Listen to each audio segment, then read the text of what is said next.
Hi everyone, my name is Tamara Dean and I'm a student at Maryville University in a contemporary communications class. And because of that, today I'm going to talk about an aspect of interpersonal communications which is called a microaggression. So what exactly are microaggressions? Microaggressions are basically insensitive statements based on any aspect of someone's identity that is offensive, whether it's intentional or unintentional.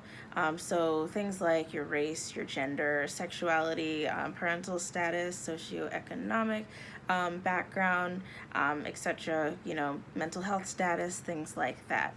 So if someone says something along the lines of, oh, you're very attractive for a black person, or if they kind of treat gay men, for example, as if they aren't masculine or something along those lines, those are obviously based on negative stereotypes about a certain group of people. And even if someone doesn't know that that is offensive, it can definitely be offensive to the person who it's being said to. And this is called a microaggression because it's not like something that's outright, it's something that's very subtle and small to one party, but it can have a really big impact. So even though the name is called microaggression, it can be actually incredibly impacting not just to the person, but to that person's life, their career, and people around them connected to them. So some examples of the negative impact of microaggressions are there could be physical and mental impacts that are negative, such as increased rates of depression, higher blood pressure, prolonged stress and trauma, and then difficulty with sleep, of course. And then, of course, negative impacts on a person's career would be that they no longer find joy in their job, they might dread going to work, and in some extreme cases, they may even quit their job altogether in order to get away from the stress of that. So there have been studies that show that 7 out of 10 workers would be upset by having a microaggression told to them, and then 5 out of 10 of those workers said that they would be willing to leave a job over that. So it is something that is very critical that employers understand, and just people in general who are working with people from marginalized groups, to understand that you have to be mindful of what you say and how you say it. And that's another reason why employers that offer diversity training is so critical, especially in this day and age, as there's so many different cultures that are now working together. A lot more people are blending together and things like that.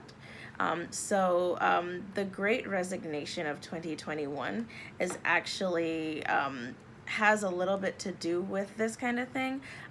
Workers were realizing that they don't really want to deal with microaggressions of that type, so they were just resigning from jobs. And so now employers are becoming more aware that their workplace culture is very important.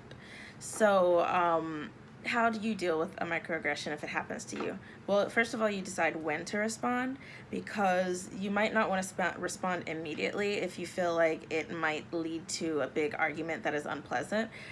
So you might want to also consider if you're going to speak to them one-on-one, or if you might want to get some coworkers or maybe a boss involved to kind of mediate between you and that person. You also want to make sure that you're calling them in instead of calling them out. So instead of just lashing out at them in anger and just calling them out their name and making them feel like nothing, you want to try and express compassion and empathy towards them. And most importantly, you want to talk to them in a calm manner so that they can be as receptive to the information you're telling them as possible, because nobody likes to be told that they've done something wrong, that they're in the wrong, and there's nothing that they can do to excuse that. And then you also want to remind the person of intent versus impact. So intent is how a person says something. So if someone says a joke and it might be off color and it might be a microaggression to the person receiving it, that is the impact. The impact is what do they actually feel? How do they feel? Do they actually appreciate this? Is this offensive? So, for example, if you're the person on the receiving end of the microaggression and you wanted to talk to them with compassion, you could say, hey, I understand that this is the intent of this thing that you said to me, but the actual impact of it, the way that you made me feel, is this. And then you could leave yourself open to discussion. You could even, if you feel so inclined, to teaching them a little bit about the historical meaning behind what they said, if you are aware of that. And if you need to, just get coworkers or a boss involved, if you need more support, like for example, if you're not very close to this employee, if they're more like an acquaintance or stranger to you.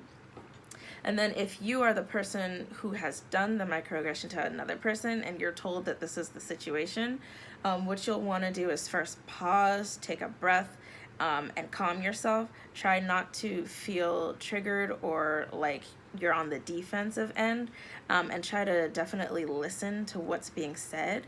Don't be so concerned about trying to like jump in there and like defend yourself and have your 2 cents being said, because like a person who is on the receiving end of something that's hurtful, it's really important that you validate their feelings, like making them feel like they're being heard.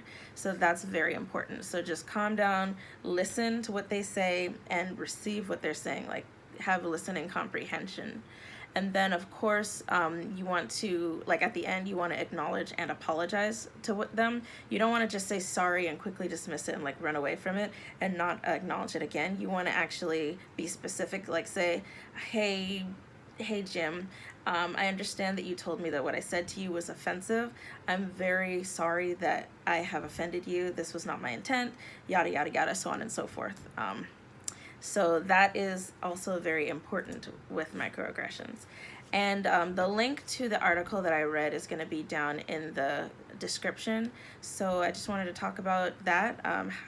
Microaggressions are something that is more of a new word, but it is something that defines uncomfortable workplace and life situations that have been happening for years. So just be aware of that, and I hope this video can help somebody.